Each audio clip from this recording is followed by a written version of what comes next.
Hello dear student, welcome to Sampatti private ITI Rahimabad near airport Prayagraj. तो इस study channel के माध्यम से आज हम अल्टरनेटर टॉपिक पर एनालिसिस करेंगे। यह chapter basically electrician second year वाले स्टूडेंट के लिए है, तो अच्छे से फोकस करें। इससे ऑनलाइन एग्ज़ाम में 2-3 क्वेश्चन आने की संभावना है। यह अल्टरनेटर का पार्ट 1 है, पार्ट 2 आगे आएगा। तो इस पर एनालिसिस करते हैं कि अल्टरनेटर होता क्या है।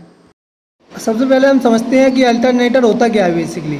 तो अल्टरनेटर जिससे आप अगर हम AC का फुल फॉर्म देखें तो क्या होता है। AC का फुल फॉर्म अल्टरनेटिंग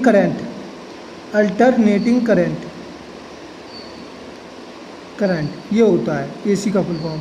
और DC का फुल फॉर्म क्या होता है, डायरेक्ट करंट, है ना। तो अल्टरनेटर यानी AC, जो AC उत्पन्न करे उसे हम क्या बोलेंगे, अल्टरनेटर, है ना। अल्टरनेटर बेसिकली क्या करेगा, AC प्रकार की एनर्जी को उत्पन्न करता है ना। यह फैराडे के विद्युत चुम्बकीय प्रेरण संबंधी नियम पर कार्य करता है।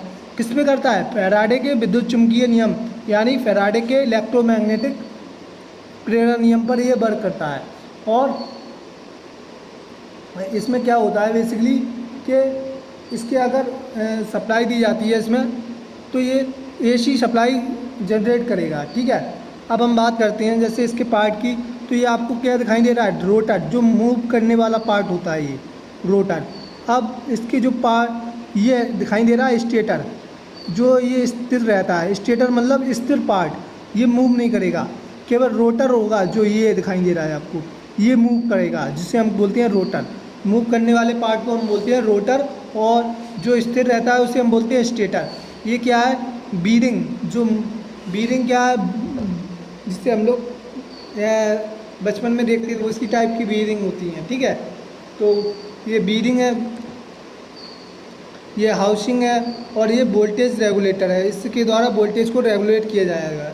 और डायोड क्या है बेसिकली, डायोड क्या करता है, एज ए रेक्टिफायर। डायोड कैसा वर्क करता है, रेक्टिफायर यानी AC को DC में कन्वर्ट करना,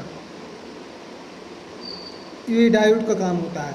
लेकिन अब अल्टरनेटर क्या करेगा, अल्टरनेटर AC उत्पन्न करेगा, है ना। तो नेक्स्ट फिगर देखते हैं। अब देखो इसमें कुछ डायग्राम दिखाई दे रहे होंगे। ये आपकी पुली है ना, पुली। इस पर आप कुछ भी चढ़ा सकते हैं, है ना। और ये फ्रंट ब्रैकेट है, ये रोटर है आपका मूव करने वाला पार्ट, जो हमने अभी भी बताया था। ये किसके अंदर फीड होता है, स्टेटर के अंदर। स्टेटर मतलब स्थैतिक भाग होता है, ये मूव नहीं करता है, रोटर घूमता है केवल आपका, ठीक है। स्टेटर स्थिर रहता है। अब ये रियर ब्रैकेट है ना। और ये ब्रश होल्डर और ये रेक्टिफायर जैसे डायोड बोलते हो अभी इसको।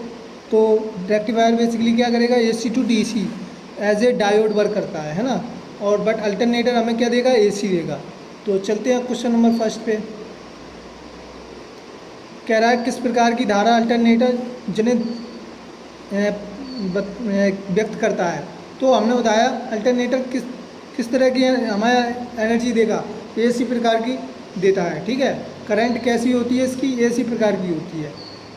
और जबकि डायोड क्या करेगा, डायोड या रेक्टिफायर क्या करेगा, AC to DC कन्वर्ट करेगा, ठीक है।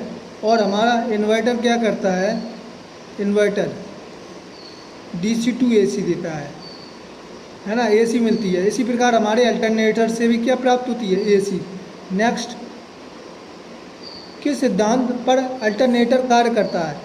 तो हमने अभी भी बताया था फैराडे के विद्युत चुम्बकीय प्रेरण यानी फैराडे के इलेक्ट्रोमैग्नेटिक फील्ड पर वर्क करेगा, ठीक है। किस प्रकार के करंट की आवश्यकता अल्टरनेटर के रोटर को होती है। रोटर को हम प्रायः DC करंट देते हैं। कैसी देते हैं, DC, है ना। तो फिर हमें अल्टरनेटर कैसा देता है, AC करंट देता है। लेकिन अल्टरनेटर के रोटर को हमें DC करंट दी जाती है। और अल्टरनेटर उत्पन्न कैसी करता है, AC करंट उत्पन्न करता है। नेक्स्ट कह रहा है किस सूत्र का प्रयोग अल्टरनेटर द्वारा उत्पादित विद्युत भाग बल की गणना के लिए किया जाता है। तो इसमें आपका एज राइट आंसर है।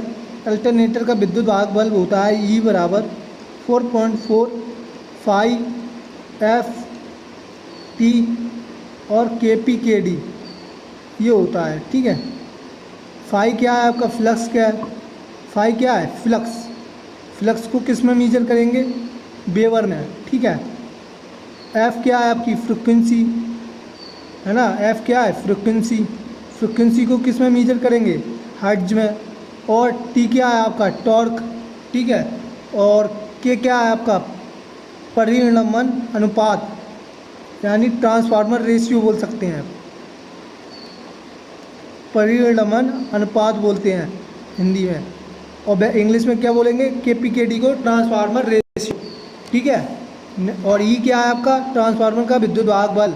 नेक्स्ट कह रहा है अल्टरनेटर, है ना, तो अल्टरनेटर का भी इसी तरीके से आपका विद्युत वाहक बल का समीकरण है ना, और इसी प्रकार आपका ट्रांसफार्मर का भी होता है। नेक्स्ट कह रहा है अल्टरनेटर का वोल्टता नियमन ज्ञात कीजिए। तो वोल्टेज रेगुलेशन की अगर हम बात करें, अल्टरनेटर और ट्रांसफार्मर की वोल्टेज रेगुलेशन सेम होते हैं। कैसे रहते हैं, सेम, वोल्टेज रेगुलेशन सेम होता है। तो ए इज़ राइट आंसर। ये क्या है, इसमें नो लोड पर वोल्टेज है, और बी एफ एल क्या है, फुल लोड पे voltage upon full load voltage. V R मतलब वोल्टेज रेगुलेशन अल्टरनेटर का, है ना, तो no load voltage minus full load voltage upon full load voltage into 100, तो ये होता है, ठीक है। नेक्स्ट अल्टरनेटर के रोटर में कितने स्लिप होते हैं, तो 2 स्लिप होते हैं। रोटर को कैसी सप्लाई दी जाती है, डीसी सप्लाई दी जाती है अल्टरनेटर के रोटर को, अभी बताया था ना, अल्टरनेटर के रोटर को डीसी सप्लाई देते हैं, बट अल्टरनेटर हमें कैसी देता है, एसी सप्लाई देता है ना। अब ये कह रहा है रोटर को डीसी सप्लाई देने के लिए जनरेटर क्या कहलाता है, तो वो उत्तेजक यानी एक्साइटेड कहलाता है। नेक्स्ट निम्न में किस बात पर अल्टरनेटर में जनित विद्युत वाहक बल की आवृत्ति निर्भर करती है। तो देखो अल्टरनेटर या किसी भी बात करें, मोटर हो चाहे जनरेटर हो या अल्टरनेटर हो, है ना, तो इनकी हम बात करें तो स्पीड हमेशा इससे निकालेंगे, एन बराबर 120 एफ अपॉन पी। तो किस पे निर्भर करेगी स्पीड, फ्रिक्वेंसी पे और पोल्स पे। तो वही कह रहा है कि आवृत्ति किस पे निर्भर करती है, तो आवृत्ति के टर्म में देख लो इसे, तो एफ बराबर क्या हो जाएगा, एन पी बटे 120। तो फ्रिक्वेंसी किस पे निर्भर करेगी, यानी टर्न्स पर, यानी गति पर और उसके पोल्स पर। तो देखो ध्रुवों की संख्या यानी पोल्स और गति दोनों ए और बी सही हैं, तो D is right answer. Next 1500 RPM पर चल रहा है एक अल्टरनेटर 50 हर्ट्ज पर वोल्टेज उत्पन्न करता है, अल्टरनेटर के ध्रुवों की संख्या क्या होगी।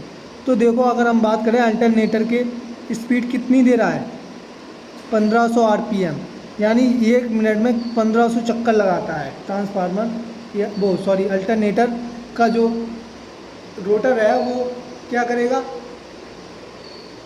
1 मिनट में कितने 1500 आरपीएम, है ना, और फ्रिक्वेंसी कितनी है 50 हर्ट्ज है।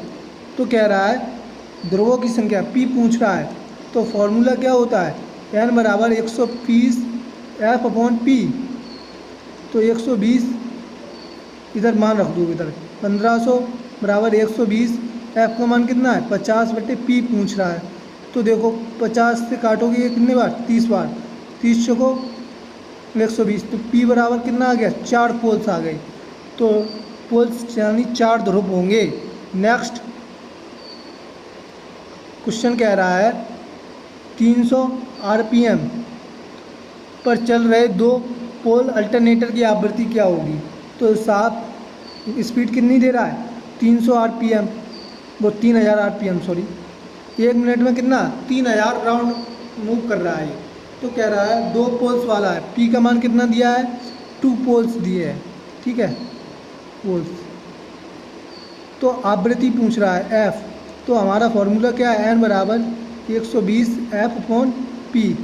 तो एन का मान कितना दिया है 3000, 120 एफ का मान कितना होता है 50 बटे पी का मान कितना है हमारा ज्ञात करना दिया है ना, सॉरी फ्रिक्वेंसी पूछ रहा है, फ्रिक्वेंसी को रख दो यहाँ। और पी का मान कितना है 2 पोल्स, तो 2 रख दिया। ये कितना काटा 60 बार, 60 से काटोगे ये कितना आ जाएगा 50, तो फ्रिक्वेंसी कितनी आ जाएगी 50 हर्ट्ज। और आप जानते भी हो एसी की फ्रिक्वेंसी कितनी होती है 50 हर्ट्ज जो होती है। तो सी इज़ राइट आंसर। नेक्स्ट क्या रहा है क्वेश्चन,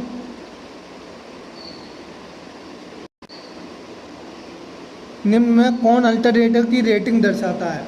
अगर हम बात करें ट्रांसफार्मर की, सबसे पहले तो ट्रांसफार्मर में बेसिकली क्या होता है, ट्रांसफार्मर क्या करेगा, ये हाई वोल्टेज को लो वोल्टेज में या लो करंट को हाई करंट में। स्टेप अप की बात करें, स्टेप अप ट्रांसफार्मर की, तो वो क्या करता है हाई लो वोल्टेज को हाई वोल्टेज में, step up low voltage to high voltage, या करता है ये high current to low current. ठीक है। स्टेप डाउन की बात करें, स्टेप डाउन, तो ये क्या करेगा basically high voltage to low voltage या low current to high current में कन्वर्ट करेगा, स्टेप डाउन ट्रांसफार्मर। ठीक है। ट्रांसफार्मर की रेटिंग बेसिकली किस में लेते हैं हम, केवीए में। अगर हम बात करें मोटर की रेटिंग की बात करें, मोटर की ट्रांसफार्मर की किस में लेंगे, केवीए में। मोटर की रेटिंग की बात करें तो एचपी या केडब्ल्यू दोनों में लेते हैं। ठीक है। हॉर्स पावर या किलोवाट, मोटर की रेटिंग किस में लेंगे, एचपी या किलोवाट। इसी प्रकार हम अल्टरनेटिंग की रेटिंग किस में लेते हैं, केवीए में। ठीक है। तो डी इज़ राइट, यानी ट्रांसफार्मर और अल्टरनेटर दोनों की रेटिंग केवीए में ले लेते हैं। नेक्स्ट कह रहा है कौन सा फेज क्रम भारत में प्रयुक्त 3 फेज का सही क्रम है। तो 3 फेज प्रणाली की अगर हम बात करें,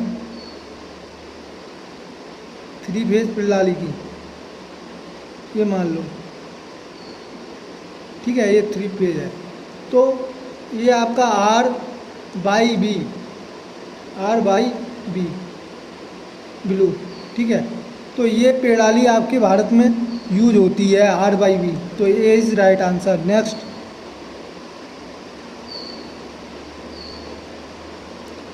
कह रहा है किस तरह की वोल्टता अल्टरनेटर के गतिशील रोटर को दिया जाता है। अभी अभी बताया था अल्टरनेटर के रोटर को कौन सी सप्लाई दी जाती है, डीसी सप्लाई दी जाती है। रोटर को हमेशा अल्टरनेटर के रोटर को डीसी सप्लाई देंगे, यानी डायरेक्ट करंट देंगे। और हमें अल्टरनेटर कैसी करंट, एसी करंट देगा। अल्टरनेटर हमें कैसी करंट देगा, एसी करंट देगा, जबकि रोटर को हम इसकी क्या देते हैं, डीसी सप्लाई देते हैं, है ना। तो निम्न डीसी सप्लाई देते हैं रोटर को। ठीक है। नेक्स्ट, तो आई होप आपको ये वीडियो समझ आया होगा, तो वीडियो को लाइक सब्सक्राइब और शेयर कर दिया करो यार, इतनी मेहनत से बनाता हूँ। तो फिर मिलते हैं नेक्स्ट वीडियो में। धन्यवाद।